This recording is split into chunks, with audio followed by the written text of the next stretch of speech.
Good morning. I'm going to give you an update on the Perseverance sample suite and how it relates to the MSR campaign.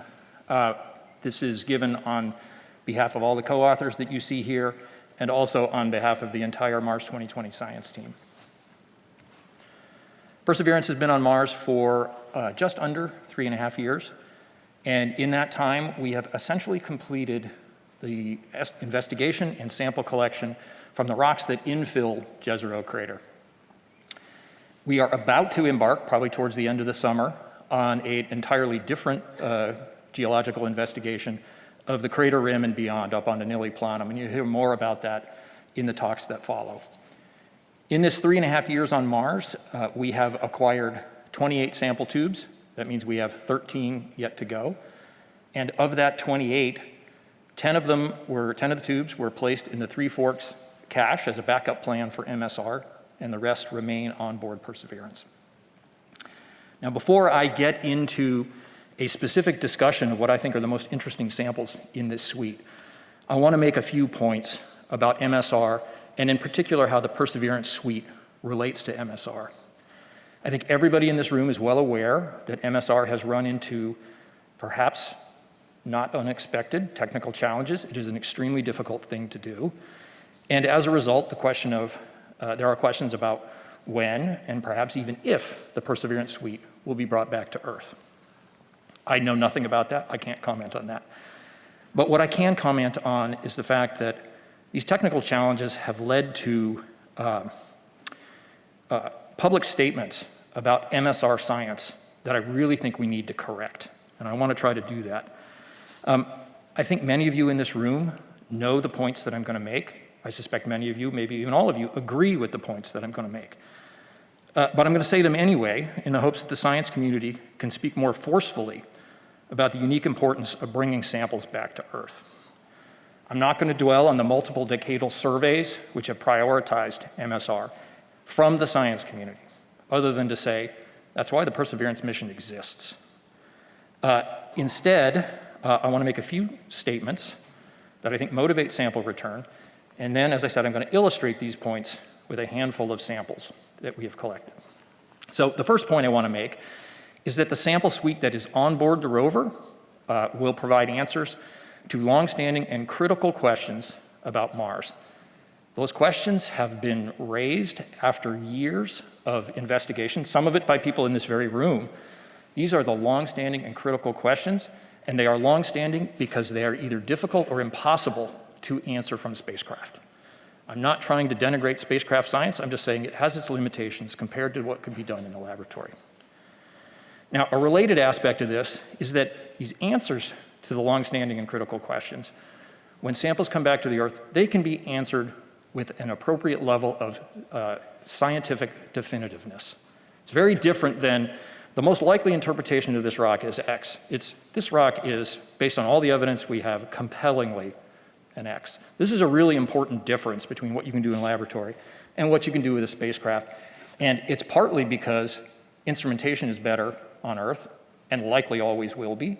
And it's also because the process of science involves generation of hypotheses that need to be tested with instruments that you didn't necessarily know you were going to need. It's just the way science works. One that I am particularly excited about, although not actually scientifically part of, is the fact that at some point in the future, somebody is going to be handed a sample from a potentially habitable place and be asked, please look for evidence of life in this rock, possibly life as we don't know it. This is going to be a real question. And I believe there is a major set of scientific constituencies in chemistry, biology, and geology that are just waiting for those samples to come back so that there is a real rock in front of somebody where these questions can be addressed. I think this is going to blossom into an entirely new field as soon as the rocks that warrant those investigations arrive on Earth. I also want to comment on what I think are some really ill-advised and inaccurate statements about the size of the community that will work on return samples. The Perseverance suite, if it is brought back to Earth, will engage hundreds of scientists, perhaps many hundreds of scientists, for decades to come. This isn't a boutique niche kind of investigation that a few scientists are going to work on. This is going to be a big deal when these samples come back, partly because the samples offer the opportunity to definitively answer the key questions about Mars and the solar system, and partly because of the fact that these samples will be the first samples in which this intersection of biology, chemistry, and geology comes together and actually warrants a full-on investigation. So I guess to summarize this, I want to say that we, the scientific community, need to reject zero-sum thinking that pits spacecraft science against return sample science. This is really unhealthy, and it doesn't recognize the fact that the return sample science objectives of the Perseverance mission were motivated by spacecraft science. That's how this came to be. Those questions need to be answered, and they can be answered in the laboratory, but not from a spacecraft. And when those samples come back, they will be investigated, and they will raise new questions that spacecraft science will be needed to investigate. So these are complementary disciplines. You can't trade one off against the other. And in the zero-sum thinking that we often hear, the stakeholders that have to decide what we're going to do, they look at the science community and say, no, the science community isn't really behind this. Why should we get behind it? I think this is a completely logical result for them. And major scientific projects, and I'm thinking of the Webb telescope or some major projects in physics, require the community to pull together and actually declare that return of samples is a national scientific priority. And I will say, I think the Perseverance Suite justifies this being a national scientific priority. So that is a bunch of statements that I now want to illustrate with the rocks that we collected. I'm going to start off with rocks that we collected on the crater floor. The rocks on the crater floor, shown in the blue dots, are all igneous. They include lava flows, and one of those lava flows, which I show the abrasion patch image of on the left and a close-up on the upper right, includes a plagioclase crystal. This is unambiguously a plagioclase crystal, and I can say with great confidence that if this plagioclase crystal were sitting in a laboratory today, we could use the argon-argon method to establish the age of this rock with a precision and accuracy of about plus or minus 15 million years. I would say, given what is possible from a spacecraft using crater chronology, the formal uncertainty, when you actually look at the calibration, is probably plus or minus 500 million years, meaning that there is almost a quarter of the age of the solar system uncertainty range for what the sample age could be. This will completely change our understanding of Mars by providing a quantitative chronostratigraphy, or at least the start of it. Now, we have also collected several rocks that are really critical for the question of ancient life on Mars, and I'm just going to point out two of them. The first is a mudstone that was likely deposited in a saline lake in Jezero Crater. That rock has had diagenetic fluids go through it, so it has clear evidence of multiple episodes of interaction with water. The minerals in these rocks will record information on the characteristics of the Martian climate and as well as the water, things like the temperature, the EH and the pH, the salinity, and these rocks are good rocks to look for evidence of past life on Mars. You can say we can do these things with a rover, but we cannot do them with a level of definitiveness that would really be convincing that we understand and know the answer. So I think this rock is important. If you remember going back to the landing site workshops where Perseverance, where the Jezero Crater destination was chosen for Perseverance, there was a dichotomy among the astrobiologists about where the best place to look for life on Mars was. Was it in the surface? Was it in lakes? Or was it in the subsurface? I just showed you an example of a lake deposit, and now I'm going to show you a rock that I believe ticks the box for the subsurface life. We collected a set of samples from the margin unit that appear to be carbonated and serpentinized ultramafic rock.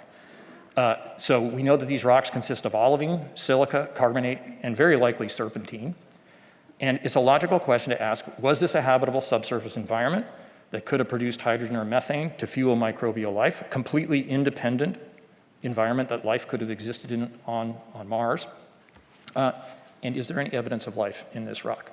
So we ticked both boxes already. And then I want to spend a few minutes talking about a sample that we just recently collected. And I will say right at the start, we do not ordinarily, the science team does not ordinarily share information that has been acquired within just the last few weeks. But for reasons that I think will become obvious as I go through this, I want you all to know what we have found, and I want to relate it to this question of Mars sample return. So I call this rock the unknown, but I will also say the potentially very important. So this rock, the outcrop, is called Chiava Falls, and the sample is called Sapphire Canyon. And this rock comes from the inlet channel, the Neretva channel at the blue star there, where the river that fed the lake in Jezero Crater cut through the rim. Here's what this area looks like on the ground. You are looking upstream at the Bright Angel unit, so Chiava Falls is part of the Bright Angel rock formation. And you can see off in the distance the canyon where Neretva cuts through the crater rim. This Bright Angel deposit is bounded on the sides by the margin unit, which is potentially important for a reason that I'll say in just a minute. We believe, but we don't know, that this is an aqueously deposited mudstone. It is extremely fine-grained. I don't think that within the matrix of the rock that I'll show you, we've actually seen grains yet. And we suspect it's a mudstone, could be something else. And it has what we believe to be diagenetic veins. So let me show you what this actually looks like. Here's the Chiava Falls rock. You can see the white veins. I'm going to talk more about the white veins, but clearly fluids have circulated through this rock. And you can see in this image both the core hole from which Sapphire Canyon was acquired and also the abrasion patch.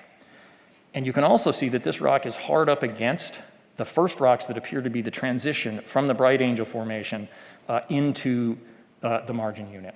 You can see that just by the color. It's very distinctive in a lot of ways that I won't go into. We know that this is a contrast in lithology here. So what is so interesting about this rock? Some of you might have seen this because the images were released some time ago, and the images tell much of the story, but I want to give you some of the details here. First, I will say that the Sherlock instrument, both at the Chiava Falls rock, including both the natural surface and in the abrasion patch called Apollo Temple, as well as at another location in Bright Angel, made its first very likely detection of, using Raman, of organic matter. There's a likely detection of a G-band. And I caution everybody, I'm telling you things that are new, and I'm telling you what I believe to be true, but we have to recognize science as a process. So there is what I consider to be a compelling Raman detection of organics in Bright Angel and in particularly in this rock. Now, the other thing that's interesting about the rock is perhaps evident just from a glance at the image, that in the reddish region, when you zoom in on just the image, you can see that it consists of a light-toned area with a black rim that separates the light-toned material from the red material. Pixel has established, that's our X-ray fluorescence instrument, has established that the matrix of this rock, the fine-grained matrix, is made up of silica, aluminum, and iron. This is non-diagnostic of what it actually is. But there's no major chemical contrast between the light-toned regions and the reddish regions. And the suggestion is that what we are looking at here is a reduction spot where a reddish pigment, a mineral that is a pigment, think something like hematite, could be other forms of oxidized iron, that provides a reddish tint to the rock, and that it has been reduced locally in these features that we would call reduction spots then. And the logical reductant on Earth when we see these things is either organic matter or sulfide. It actually gets better than that because these black rims appear to be made out of some type of iron phosphate. Not sure exactly what that is, but it's a very distinctive composition surrounding these. So the three important features of this rock that I would emphasize is there's clear evidence that water has been involved in this rock, in the history of this rock. There is evidence of organic matter, of course, the building blocks of life, and there is evidence of redox reactions occurring at, say, the millimeter scale. And on Earth, of course, these kinds of redox reactions are the things that fuel microbiology. So this is a very interesting rock. And we have acquired a sample, and I show you the sample here to make 2 points. The first point is that we got a wonderful full-length core. This core is 6.2 centimeters long. It actually fills the tube just perfectly. That's a relief. We're really happy we got a full-length core, and I'm even happier that looking at the bottom of the core, so what we're looking at here is we cored the sample, and now we're looking in it on the right-hand image from ZCAM, and on the left-hand image with the camera that's inside the rover. And especially in the ZCAM image, you can see that the reduction spots are in the sample. So we know we've got this material in the sample. So all of this is really interesting. But, there's always a but, I didn't say anything yet about those white veins. And those white veins are very puzzling. The white veins consist of anhydrite, and I think most people would accept that some type of calcium sulfate or some type of sulfate in generally is a reasonable diagenetic product of fluids circulating through the rock. But what we know about this sulfate is that it also has relatively coarse, seemingly euhedral olivine grains in it. That's what the green grains are. It also appears that there may be sulfide in this material. What is this? If anybody in this room has ever seen euhedral olivine in a sulfate vein, please let me know. I think this is extraordinary. This is not what you expect. Just to be clear, an olivine grain is a magmatic mineral. I would not expect it to appear with a sulfate. So that's very strange. And it makes one wonder whether perhaps what we're seeing here is some type of interaction with rocks nearby that might have been high temperature. There might have been magmas.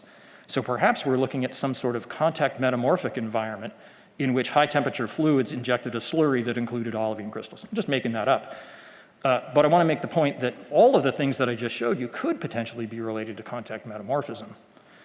So what we have here is in this Chiava Falls outcrop and in the Sapphire Canyon sample, here are what we think the key features are.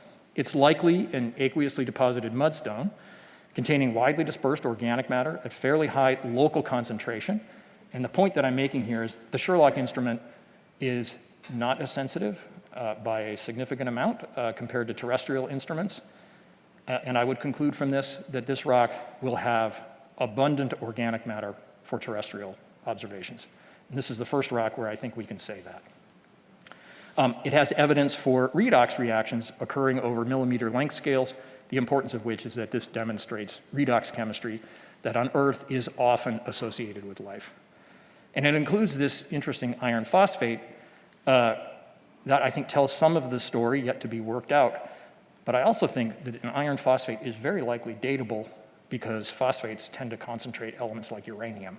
So with this sample, we're back in the lab. I think not only could we understand what the redox chemistry is, we could determine when it happened. So now I'm going to say something that I want to say very carefully, and all of you in this room will know why I'm saying it carefully. We spent a lot of time discussing internally about whether these observations should be described as a potential biosignature. Perhaps more time than this actually feels like it deserves, because the definition, at least that we are using from the science definition team that predates the mission, is that a potential biosignature, I'm going to read this because it's important, potential biosignature is a substance or structure that might have a biological origin, but requires more data or further study before reaching a conclusion. So I think on its face, what we have in this sample, this collection of features, is at least several potential biosignatures. On Earth, those reduction spots are, as I said, often associated with life because the redox reactions are mediated by microorganisms, and the presence of organic matter is a second potential biosignature. And these are in a rock that has had water in it, so it's at least potentially a plausible, or it is a plausibly habitable environment. So I think it is safe to say that these rocks constitute, this rock constitutes a rock that has potential biosignatures in it. And yet, we have this assemblage of anhydrite and olivine that makes one take pause. So at the end of the day, my observation would be that this is a potentially very important rock. I would even say this is the kind of rock that we, the Perseverance mission, were tasked with going to Mars to locate and bring back for study in the future on Earth.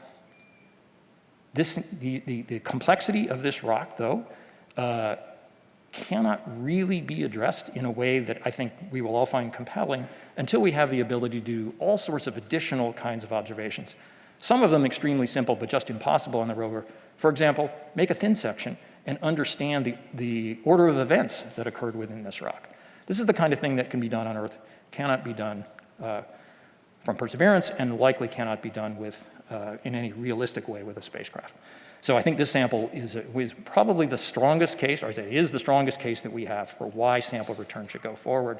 If we're going to answer these longstanding and critical questions, we need something other than a spacecraft to do it. So I'll just stop with a wonderful image that Justin Mackey put together showing the collection without the Sapphire Canyon sample, since that just got collected a few days ago. Just look at these images in what I think Justin has called to be close to true color. There's a lot of diversity in these rocks. There's a lot going on in these rocks. There's a lot to study, and we should bring them back and get the scientific community working on them. I will stop there.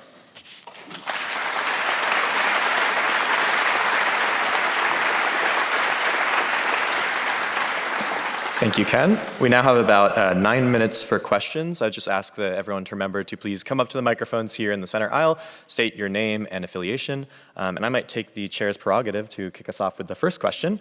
So as astrobiologists, we have a very strong interest in reporting our findings and the exciting things that we discover, while also conveying to the public our level of uncertainty and the unknowns. So I was wondering if you could speak to how we might convey those uncertainties with this exciting new discovery at Sapphire Canyon. I am completely open to suggestions. My strategy has been to simply point at a definition that I think is very clear and I don't think should be controversial. These observations could potentially be associated with life, but they need not be associated with life. They require further study. So that is the message. We have the standard set of questions that we have been preparing for, and that's basically the response we'll give. But I would love to hear other suggestions from people of how we might convey this. Terrifically interesting, certainly worth going to get. Going back to your introductory comments, the whole question of life being the driver and getting the widespread scientific support is clear, but life on Mars is still a crapshoot in a public mind and in terms of the general science community. I'm sure the Mars sample return appeals to the Mars community. I'm less sure it appeals to the astrophysics, the physics, and other scientific communities in the sense of generating that interest. So there's a broader question that I want to ask, which I think is another fascinating part of the Mars story, which is the climate history on Mars. That's a fascinating story, has all kinds of implications to the history of planets and the history of Earth. And there's a lot of data, as we heard in the summary earlier this morning, that relates to that. The Mars sample return, I think, is going to be very relevant to understanding just the whole mystery of evolution of climate on planets and evolution on Mars. Is that story well made, or is Mars sample return a unique contributor to that, and would that bring in a broader science support? Yeah, I think that's a useful point. I might counter and say, at least the people that study extrasolar planets, at least the lead in the stories that I read is, ooh, this is a potentially habitable planet. Well, we have a potentially habitable planet right here, and maybe we should go study it in greater detail. But to your point, I agree with the fact that searching for life is an aspirational goal, and we may conclude that there is no evidence in the rocks that we bring back for life. That doesn't mean there isn't life on Mars. It just means we didn't find it. So it has a potential result that we would say, well, okay, we gave it our best shot, but we don't know the answer. It also has the potential for a positive result, which would be fabulous. But your major point is there are other things in these rocks that range from slam dunk. Dating a basalt is a slam dunk. Determining the temperature from carbonates, I suspect, is a slam dunk. So these are the two elements that you need to come up with a climate history. You need an x-axis, that's time, and you need a y-axis, that is a quantitative metric of climate. And also things like the magnetic field, which probably plays a role in the history of climate. So I think that's exactly the kinds of goals that we can get at with sample return. Susanne Schwenzer, The Open University. I find this sample that you showed today absolutely fascinating, and it's not the first sample that is very different, because you had the silica and carbonate sample that you didn't talk about today. Can you comment on how the rover investigation that you're currently doing with the exploring the terrain, mapping the terrain, knowing where you are geologically, links into these two samples and the general area that you are exploring and are going to explore in the next months? I think you're asking about what is the stratigraphy, basically? Is that- Stratigraphy, how does it relate possibly to the impact crater itself? Could that be your heat source? Yeah, that is a possibility. The sample that we are looking at is right up against the crater rim, and we have been considering the possibility that the Bright Angel rocks are actually part of the crater rim. The other alternative is that they were deposited in a slow-moving water in the channel of Neretva Vallis. I would say the question is open at this point. But this is, of course, and I will just say, this is the thing that on the science team, is the most important thing. We are going to provide context for these samples. Some of that context cannot easily be had from the samples themselves. Stratigraphy is a classic example of something that you could get in the field, but you cannot get from the samples themselves, at least not nearly as well. So that is a central goal, and I would say at this point it's an open question. Steve Ruff, ASU. Ken, you may know I spend a lot of time looking at images from this rover, and that vein-filled rock, I've looked at all available images, and I did note those olivine crystals and was confused. But you showed there's material which looks olivine rich, a rock that's being stripped off the top of that vein-filled rock. It's very obvious it's being eroded back. Two things. None of the other veins show those olivine crystals, and you've abraded through, and you don't see it in the abrasion spots. So it appears as if those olivine crystals are stuck on top of that exposed vein, probably from the rock that's being eroded back. So I'm wondering if anyone's interpreted it that way. I don't think that is consistent with our observations, but I have to say we have not. I don't know that anybody has proposed that it is some late, surficial product. That is something that we should consider, but have not yet. Dave DeMarais, NASA Ames. I just want to make the key point that focusing on life as actually focusing on Mars as a system that actually integrates geology, atmospheres, as well as biological considerations. In the aftermath of Viking, and that's when I started with NASA when it landed, there was a little bit of an us versus them mentality within the Mars community, that the looking for life was not serving the interests of geologists. Their Viking 78 mission never happened, which was a geology, earth science mission. And that was really unfortunate. But I think one of the major developments, positive over the last recent decades, has been the realization that searching for life, because it requires geology, because it requires climate aspects, basically lifts all the boats. And even grad students starting out doing geology or other stuff are so motivated by it that the professors get great students coming in because they really want to be part of this life search, but they're going to do geology or they're going to do atmospheres. And so I think the synergy that has really developed between all the different communities feeding Mars science has really been motivated and enhanced by this focus on the search for life, which is really a focus on the understanding Mars as a system that could potentially support habitability and thereby create an opportunity for life. So I think for me, in the last 10, 20 years, it's been a really positive development that looks well for the future. And by the way, the public's also been motivated by this, and that's really the bottom line that keeps it going. Thanks. Hannah Neckville, Stony Brook University. Yesterday, I made the point that a lot of the minerals that have been ascribed exclusively in aqueous environment can also be made by volcanic emissions or any kind of magmatic gas coming up, or of course during an impact, gases precipitating in veins, cracks, etc. Samples like this will really help us try to distinguish things that formed from aqueous processes versus non-aqueous processes, and make a big difference in allowing us to look in specifically at environments that show aqueous history, determine about whether or not we're looking in the right places for life.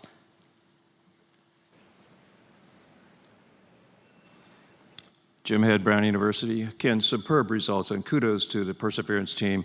I don't think there's anybody in this room that doesn't want to bring those samples back as soon as possible. But really, the question is, and you started out correctly saying, this is above my pay grade here, we're going to talk about the science. The question is program balance, okay? So I think we need to discuss this in the oncoming discussions here. The key point here, the NASA administrator, Bill Nelson, was at Brown a couple of months ago, and he said to us, we are doing Artemis. You planetary scientists have to understand and make a choice between Mars sample return and all the other things you want to do.